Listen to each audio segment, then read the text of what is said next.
In this video, we're going to talk about whether you can move the taskbar in Windows 11. So, by moving it, I mean to the left, right, or at the very top, besides it, of course, being at the bottom, which is standard.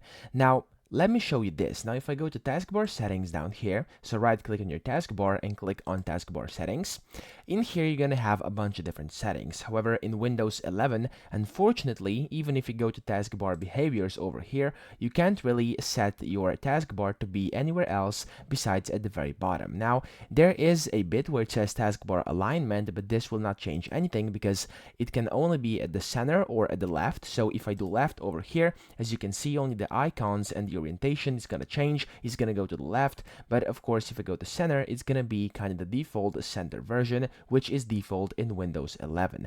Now, unfortunately, there's no way to do it. There's no default function inside Windows 11 to actually do this. Perhaps in the future updates, they may add that as well, but as of right now, it is unfortunately not possible to do it. So the only thing you can do is move it to the left over here or have it centered like this. So that's pretty much it. I hope this video helped you out. If it did, please subscribe to the channel and help me out as well.